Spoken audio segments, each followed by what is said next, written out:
Now, bit vague, but my experience or my reading of industrial relations campaigns or strikes or things like this, extremely mechanical, okay?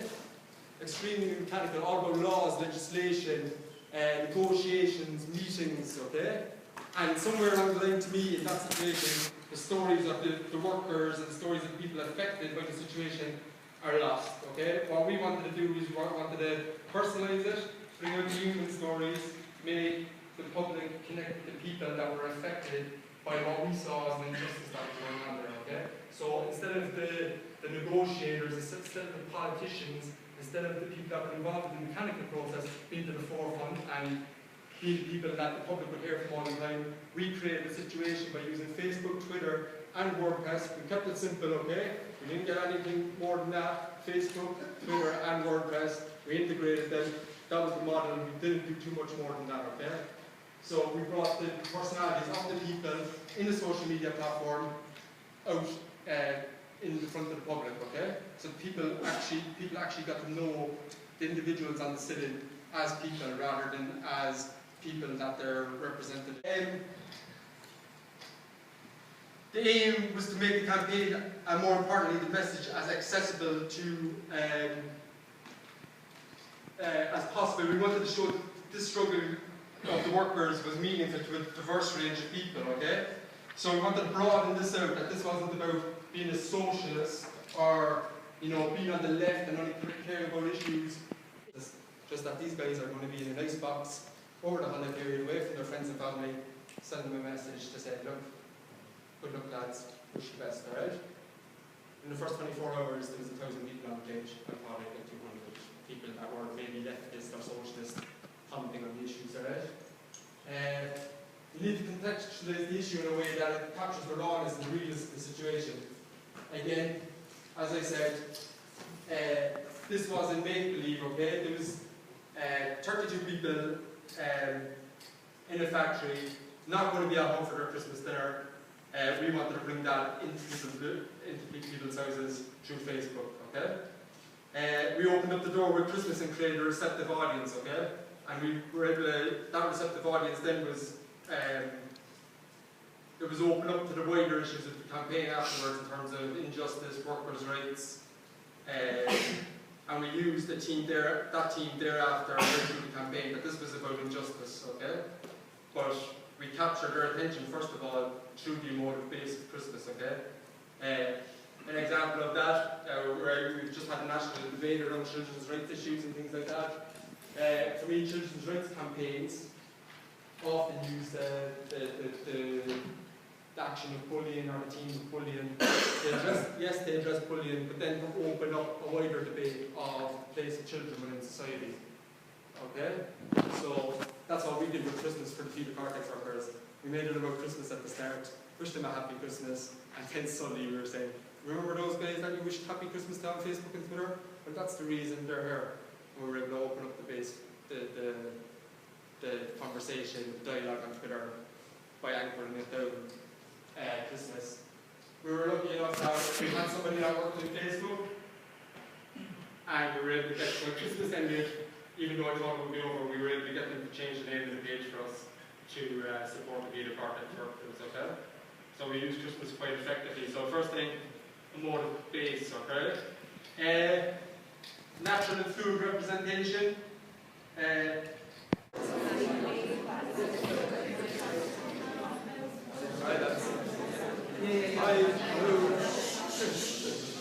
Sorry for keeping you waiting anyway. I'm going to introduce myself because sometimes these introductions can be a bit highfalutin, right? There's no guru or expert or anything standing in front of you. It's just somebody that did something and luckily it came together and it worked. And the point I want to make is, in terms of social media and campaigning, is that I don't need to go into the background of this situation, okay?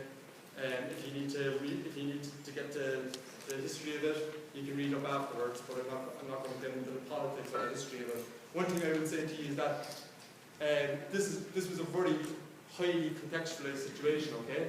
So not everything that I say to you about what we did would necessarily work in a prescriptive sense when you go and try to organise campaigns yourselves, okay? It's descriptive, this is what we did. It is not me saying, this is what works and this is what you should do, okay?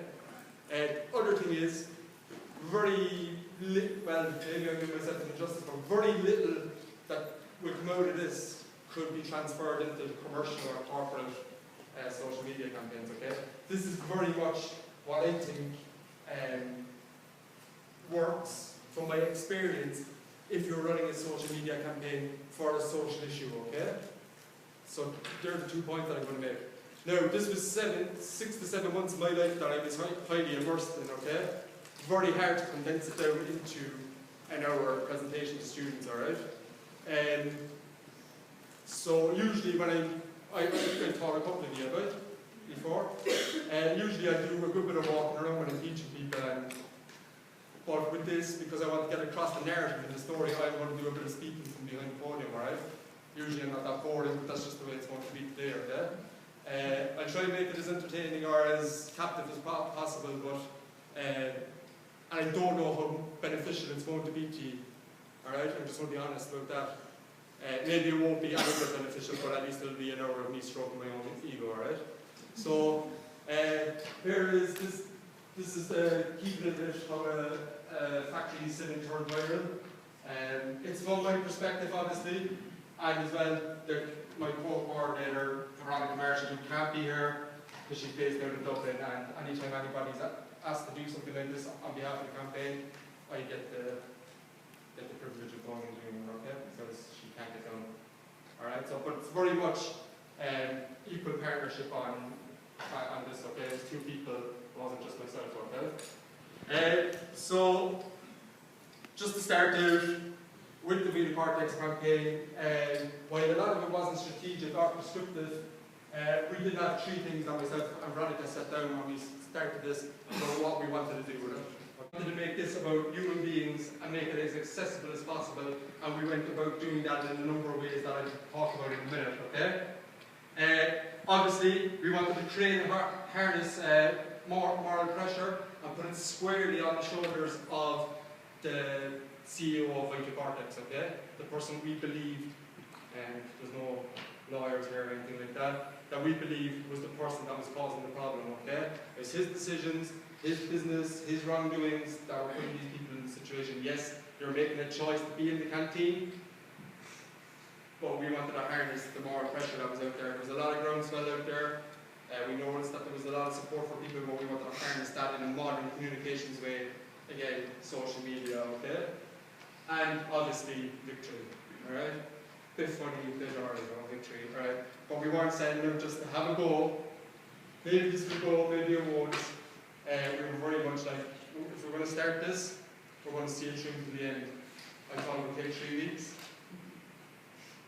It took 6.5 months. Alright? So, obviously, any campaign, social media or otherwise, if you don't have objectives, how can you move along and construct the rest of the campaign? More importantly, at the end, even on a personal level, how can you evaluate what you've done, alright? Snapshot overview. We had approximately 5,500 followers between Facebook and Twitter. About 10,000, well, 10,000 of those, actually it was probably a little more than that, so it was about 15,000, so there was 10,000 people on Facebook, 3,000 on Twitter. The blog was read in over 20 countries, US, Canada, Australia, Brazil, South Africa, so it went global. And it wasn't just expats abroad either. I thought it was that, alright, this is just Irish people that are interested in reading the blog and connecting with homes. Pakistani, Brazilians, South Africans, all indigenous people reading the blog and commenting on the blog, okay? It went so global through the Facebook and the social media that we received contact from South Korean and French news crews who actually flew over and visited the factory to interview the workers and to share the story. When I'm talking, bear in mind, and I know I haven't addressed this at the start, this is all through Facebook, Twitter and the WordPress. Everything I'm talking about there, I don't need to say more than that to key. Once you keep it in your mind that all this is coming through Facebook, Twitter, and the WordPress, okay? The contacts we made, the communication, the dialogue, the interaction, okay? So that's what we achieved in 5.5 months. So, how to start, okay? For me, for the social issue, we need to find an emotive base, okay? So that you can anchor it down in a way that people can relate to. We got lucky, right? We got lucky, but I hate using the word exploitation, right? But we exploited it, right? You had 32 workers inside the freezing cold factory that were going to stay here over the holiday period, okay? So what we said is, if we're going to start up this Facebook, we're going to give people an opportunity just to wish Happy Christmas to the VITA CORTEX workers. That's what we call the page. So you can leave a message there. We went out to a friend of my dad's who owns a print press up in the north side, asked them to print off 10,000 leaflets. We made sure, even though certain elements within the campaign didn't want the Facebook stuff or the social media stuff on them, we made sure that the social media stuff went out on the leaflets, okay?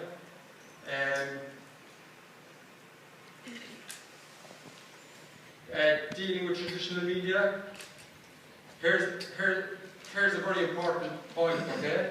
And if I know I'm kind of rambling a bit, but if you take the headings of this as the points, you won't go much wrong in the lesson I'm trying to teach you, okay? Dealing with traditional media can be difficult in a social issue, social media campaign, alright? We made it very clear to journalists in Cork and nationally that this was a campaign, not a story, alright? We were very careful not to hand over the responsibility of communicating the message of this campaign to the press, because very little of what we did was staged. We just worked hard to find the captivating value of what did happen. We brought people as close to a situation as possible, to situations where they traditionally would have had very little access. We brought the audience inside the everyday experience of being a protester on the sit-in. We found that by doing this, a community developed. So a natural community developed around the workers, alright? Some people came on board because of their politics. Some people, due to the shared belief of what was happening to them was wrong.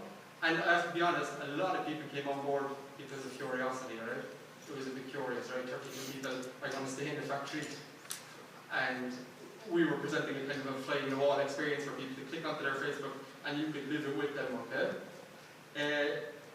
But I believe that all did click on because they did have a genuine concern for the workers.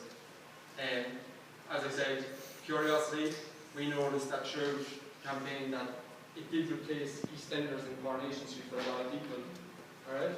There was comments continuously on the page saying that they've given up watching the soaps and they're just watching the VITA CORTEX story for the latest update or something like that, right? So we did have a very captive audience where we filled that people had genuine interest in what was going on. The point I'm making here is that if you're running a social issue, social media campaign, don't go gimmicky, don't try to make things up. Okay? You'll find that human issues will always present you with ways to be creative without having to be disingenuous or misleading. Alright? Human beings will always give you an anchor or something to cling on to that you can turn into a creative process, right? You don't have to be disingenuous about it.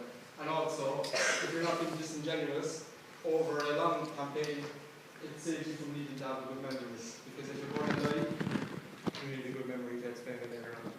We gave an accurate and fluid representation of what was going on in the factory, okay? From the point of view of the workers.